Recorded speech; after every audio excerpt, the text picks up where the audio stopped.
Kids, remember when your parents used to tell you that you can do anything you want if you put your mind to it?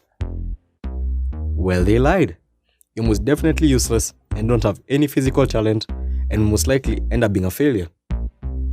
Or stripping for cash. So a while back, I decided to try this thing called sports. And beknownst to everyone, it backfired horribly. I mean horribly. So apparently, you need a specific attribute to do a certain sport. Like basketball, for instance, you need to be a certain height. And as you can see, I'm not considered the tallest. Same to rugby. Apparently, according to society, you need to be buff to play rugby. And this society does not consider me buff. I don't know what people are saying. Like, not to brag or anything, but... Okay, so long story short, the only sport I was slightly qualified to play was football. I'm talking about this and not this. And if you call this soccer, what you're doing with your life, you feel proud. I remember the idea of playing football was brought up to me by a friend.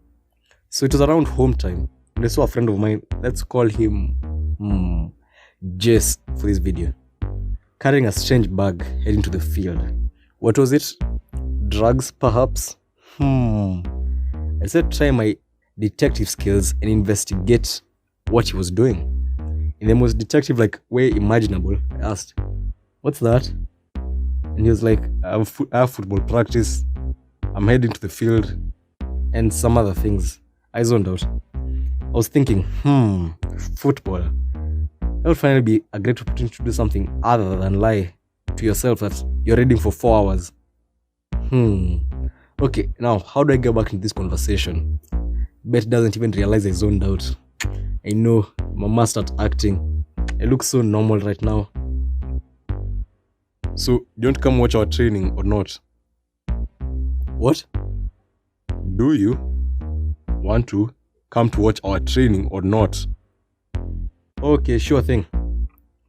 So, we head over to the field and I just sit there and watch like that one guy in the white van watching his next victim. It's all kicking a ball back and forth into a net. Psst, I can do that. Long story short, I began football the very next day. And oh boy, was that a disaster. First things first, did you know that there are specific shoes for football? I know. Who knew? So I carried this instead of this. Blunder number 1. Then I finally entered the field, and if you thought it couldn't get worse, oh boy, were you wrong. So a friend of mine was with the ball and was like, "William, come for the ball." For my own self-esteem, he has no name. Yeah, he has no name because he might probably be watching this video, so he has no name.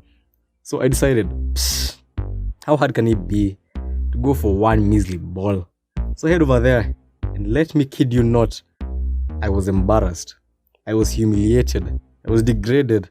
Never thought I could quite recover from that traumatic experience. Can all assume I never touched the ball. Haha, blunder number 2. And then we started the training drills. And I don't know if I'm just stupid or because those drills seemed like they were pulled right out of our math class because they were impossible to understand. So the coach had sat us down and started explaining to us what he wanted. So he was like, "Take the ball, go around the cones, through the tires, over the post, jump out of the helicopter, shimmy down the rope." I know I'm slightly over-exaggerating these drills, just a tad bit, but that's how it felt. Okay, has everyone understood? Sir, yes, sir! Yes.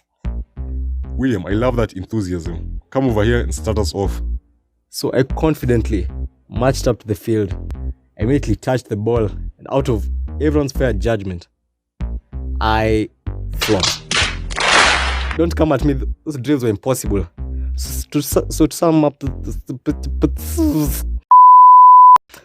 this video, I have had some good moments with football and some other not so good moments that I will never talk about in my existence. Never again.